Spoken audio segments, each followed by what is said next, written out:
Where do you sit on David Teague and the Blues? Because I reckon there gets a political tipping point, because if he continues to impress, and that doesn't necessarily mean wins, but if he can nail a couple of more wins, the pressure on Judd and Lagudege to appoint him gets so strong that it's almost a fear of not appointing him. Because next year, if Roosie takes a job and he's no wins and 5 losses, they get the flick. Well, you blokes are going to have to help me, because I thought he'd been ruled out a couple of weeks ago when I left you all to wander off into the sunset and come back. One thing they've been able to do since you've left the couch is perform a backflip. A 9 out of 10 at this stage. All right, well, you can explain that to me, because I just thought he wasn't under consideration. But why wouldn't he be, given that they've won 3 of 5? And my other point with this, and with Rhys Shaw, who we'll talk about later, is what's the rush?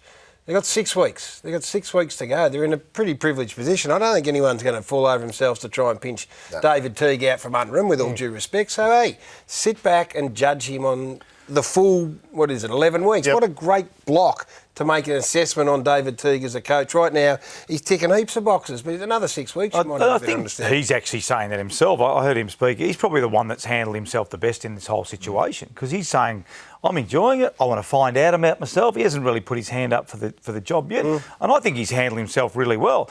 See what my body of work's like. See what I've enjoyed the job, etc., etc. So big tick to him. Not only what he's done, on field, but I reckon the way he's handled himself has been exceptional off the field. Right, as well. Roosie, why do you think so? Clearly, Chris Judd made a mistake last week by saying, a coach with the training wheels on. Let's have a look at the record since round 14 of 2017. Brendan Bolton's record obviously speaks for itself. They're not great, but since Teague's taken over the last 5 games, it's been terrific. But why the want for a mature age coach or a senior coach? And obviously they said they didn't want a coach with training wheels on. Clearly he was throwing David Teague into that category as much as Chris Judd backflip. We all know what he meant.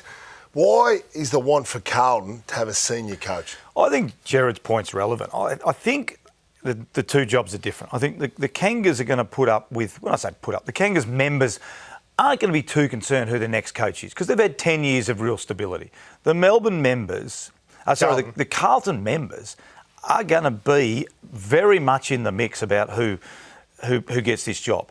So I think that's part of what Juddy's perhaps talking about, that who will they accept? And it's very difficult when you go on television and try to answer the question. I think it'd be more related to that.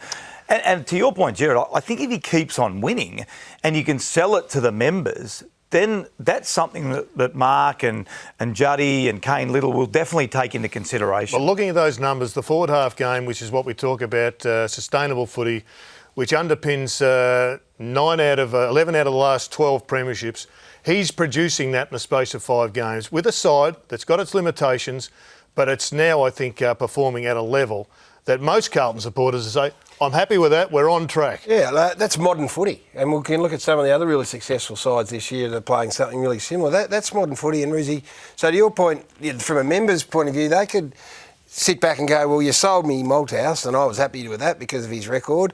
You sold me Pagan and I was happy with that because of his record. Sell me on the game. Sell me how you want to play as opposed to who. And those numbers there hold as much weight for me now as the reputation of who they're going to accept. I don't disagree, and I think you're absolutely right. But this is a honeymoon period. There's no question about it. And to your point, Gaz, I think with David, just let his body of work speak for himself, and then he probably works his way into contention. There's no question. What he's done, I really like. A couple of really basic things. Get your best players around the footy.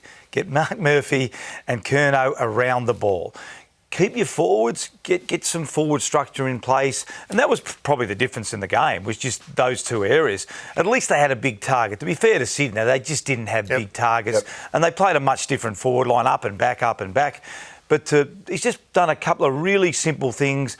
Forward half game. Not rocket science, eh? No, and really implement really well, which adds to his body of work.